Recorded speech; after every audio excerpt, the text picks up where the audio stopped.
Hey, what's up guys? This is Anthony from Anthony's Customs, and for this review, we are looking at the McFarlane Toys DC Multiverse Batman and Ace the Bat-Hound. Batman and Ace the Bat-Hound. Silver Age. I just love the way they do their labeling on their packages. This is another Batman on another body that we've seen a ton of times. It's not super amazing.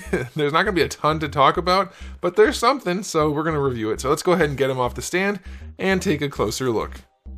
Alright, before we look at the figure, I do want to show you my package. Standard McFarlane packaging. I think it's good packaging. I like that it's nice and square. The black, white, blue thing is a good look, and it's all uniform, so that's nice. I don't like the way they do their naming. Half the time there's nothing useful down here, half the time there is, and then we just get random other things on the sides here. So it's not the best packaging, but it is pretty good. And then the backs are always kind of questionable, but this does show us what Batman looked like, and it doesn't really match this. I mean, it's pretty close. So we'll do a question of the day. Is that close enough? Does that, if you wanted that, does that work for you? For me, I don't care about that so much, and I actually really like the way this looks. So it's like, it's not accurate, but I kind of like it. Let me know what you guys think. Okay, let's get that out of the way. And before we get into it, well, I guess I'll do the height first so I don't forget. He stands 18.5 to the top of his ears, the very tippy top. And that's going to be about 7.25 plus a hair or two. Okay, housekeeping first. I changed my lighting for my reviews. Let me know if it looks good for you guys. I'm going to keep doing this housekeeping all week long just to get some input from you guys. Everybody has different devices and screens and things. Let me know if it looks good to you. Second thing, starting a live stream every other Monday, starting this coming Monday. It'll be 8 p.m. Eastern Standard Time, and it'll be my buddy and myself talking about Toy Fair this week, this coming week, because Toy Fair will have been ended for a week at that point. And going forward, we'll be talking about making action figures, sculpting, painting, articulation, things that are good or bad, or new releases, or movies, or anime, who knows. We'll be talking about all kinds of pop culture stuff. So if you want to hang out, come do that, 8 p.m. Eastern Standard Time right here on the channel. Okay, last thing is this guy's in stock at Big Bad Toy Store. I'll put a link in the description below. Let's look at the aesthetic. It's the same body we've seen a few times now. It is one of their better bodies. It's a little bit lean. I'd like to see a little bit more meat on it for some other releases, but this one's not bad. It's not bad at all. It has a really nice overall silhouette. Maybe the head's a little bit weird. Like, it's not perfect, but it's not bad. I like the coloring. The blues are nice and bright. The gray is gray. It's all bare plastic, really. There's almost no paint except for here. I mean, where it is absolutely necessary, there's paint. Now, the head, not super accurate to the source material, but it is a good-looking head sculpt. Can't really complain too much. The paints are clean. I like that styling, and we get a little bit more down here. But that's really it. I think you could make this guy, you could spruce up Bruce a little bit here with a little bit more paint. But yeah, it's not bad at all. The only thing that drives me completely nuts on this release is they use this crappy Barbie dress cape again. Stop freaking doing it. First of all, it's a bad material. I don't need it to be metallic. It shouldn't be metallic. It should match the rest of the figure as much as it can. So the metallic is bad. And then it's just not a good material. It's way too stiff. It's way too stiff. It doesn't flow naturally. When you set it on the table, it bunches because it's not a soft material. It's a fairly crunchy material. Not good. Like, this coloring is fine, by the way. I don't need the metallic, bright powder blue. That's not good. So it's a bad material, bad coloring on half of it. Otherwise, it's nice. The wiring is good. Very nice wiring. And it's cut well, but it's just the wrong material for sure. Do you guys like these metallic capes? I don't get why they exist. That's the weirdest thing to me. Is Batman known for having metallic capes? That's not a thing I've ever been familiar with. I've never heard that before. It's good though. I mean, like, the wiring is nice and the cut is nice. It's really just the material. So unfortunate. Weird, weird, weird.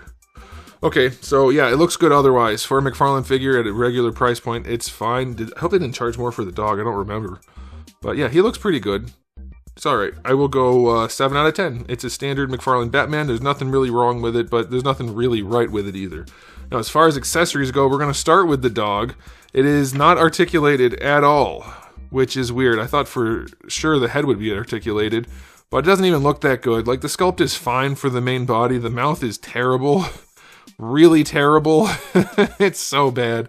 I don't know. I guess if you're really into this version of Batman, having the dog there is nice. I have no use for this, especially since the mouth looks so damn goofy, so that sucks. Then we have the same spread of hands that we've had a few times. They're really trying to use these gnarled up hands that look terrible. It's a horrible sculpt. You get a little Batarang, that's okay. It's nothing special. You get your crappy trading card and your crappy display stand. I'm going to go 0 out of 10 for accessories. I'm tired of crappy accessories. Like, just don't include them. The dog is fine, but even then, they didn't do a good job, so yeah, screw them. 0 out of 10. Tired of it. Okay, let's see about articulation. Oh, he looks up nicely. He can look down a little bit, and then he's got the ball pegs in there, so he can lean a little bit. It's not the best set of ball pegs that they've done, but it's okay. It's not bad. For the shoulders, you do get a little bit of play in that joint. And then the main shoulder itself is fine. No real issues there. Bicep swivel is fine. Double jointed elbows. Ugly elbows, good range. Wrists are going to have really good range, but they are sculpted ball hinges, so they're going to be pretty ugly when they're not in a neutral, but you'll get good range out of them. For the main body, he can lean back pretty well, and then he can lean forward a little bit. They still just won't give us good torso range for no reason. Leaning to the side is okay, and of course you get your rotation. Going out to the side, full on splits, no nuggets, that is a good thing. Hasbro, why can't Spider-Man figures do that, or any of your figures practically? Bring the leg up, you're going to really have to stretch that diaper. The way they do their diapers, bringing the leg forward is not really in mind. So you can do it more than I am, but you have to stretch it, and I'm not willing to do that. So be aware of that. Thigh swivel, it's in there, but basically nothing. Double jointed knee, it's still a really ugly knee, but you get decent range out of it. And then lastly, we have our ankles. His ratcheting is nowhere near as hard as it has been, so I wonder if that's on purpose or not, but it's going to be nicer to pose this guy, so that's good. You'll get a really nice ankle rocker out of it. Obviously, you can go all the way if you want to, so that's what she said. That's pretty good. And then you get the toe hinge, which is acceptable. So, yeah, not bad. Standard Batman release for McFarlane toys. It's not impressive. It's not bad. It is going to get a 7 out of 10 for articulation also. And now it's time for the final verdict. It would be a much better release with a better cape and better accessories, but it is passable. I think I'm just going to stick with 7 out of 10. It's fine. If you like the way it looks, get it. It'll be another Batman figure that is exactly what you're expecting from McFarlane toys. Put a new cape on it, you'd be way better off. Throw some paint on it and a new cape, and then you have a really good figure. Because the articulation's passable, I guess. So, yeah, I'll stick with 7 out of 10, but it's definitely not impressing me really in any way. So let me know what you guys think in the comment section below, but that's it for me, so thanks for watching.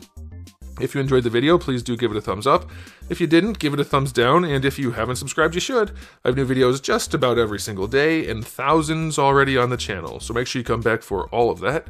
And in the meantime, keep collecting.